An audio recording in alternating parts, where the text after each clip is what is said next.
Hello class 10th के बच्चों, don't scroll down the question because this is a very important question for you for your upcoming board examination.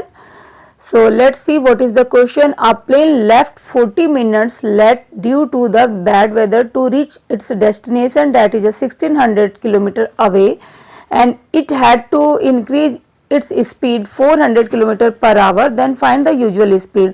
देखिए whatever you have to find, you have to take और let करना होता है.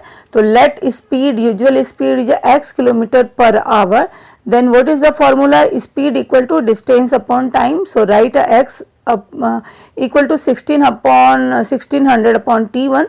So write the question in a t1 reference, and again we speed up the flight. So speed of a flight, so x plus 400. तो t2 आप लिख लोगे 1600 upon x plus 400. देखिए अब इस पॉइंट पे आपको समझना है कि जब भी हमारा यूजुअल स्पीड है तो टाइम आपके कम लग रहे हैं, और t2 जब हमने स्पीड बढ़ाया तो ऑब्वियसली हमारे टाइम तो जब स्पीड बढ़ाया तो हमारे टाइम कम लगेंगे और नॉर्मल स्पीड में आपके ज़्यादा टाइम लग रहा है. और इस टाइम का डिफरेंस जो है 40 मिनट्स का है, क्योंकि 40 मिनट लेट फ्लाइट ने वो किया है यहाँ पे.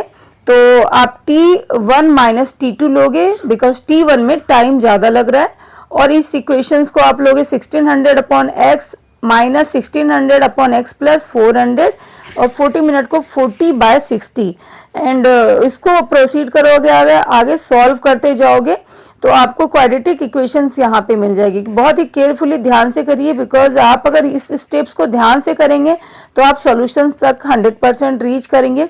तो यहाँ पे देखिए 64 पे 4 जीरो जाएंगे, और नीचे आपने इस x प्लस 400 2/3 40/60 को रिड्यूस करके हमने लिख लिया, and finally you get a 2x square plus 800 minus 129 पे 4 zero.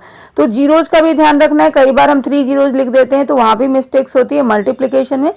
Now take 2 as a common and reduce the given quadratic equation, and next step हमारा फैक्टराइजेशन है. ध्यान से देखिए 96 पे 4 जीरोज हैं, तो 96 को फैक्टराइज किया तो 12 इंटू 8, और 4 जीरोज को इस तरह हमने 1200 और 800 लिखना है because it's difference is a 400. तो जितने स्पीड में मैं कर रही हूँ उसी स्पीड में आप अगर करते हो तो आप 3 से 4 मिनट में इस क्वेश्चन को करके अपने करेक्ट आंसर को ले सकते हो.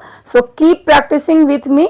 एंड नेक्स्ट स्टेप देखिए, यहाँ पे x की वैल्यू कॉमन लेते हुए हम लोग 1200 लेंगे 800 से, यहाँ पे आप 1200 लेंगे तो x की जो यूजुअल स्पीड है वो हमको 800 किलोमीटर पर आवर मिल जाएगी. So we can not take the negative values. Okay then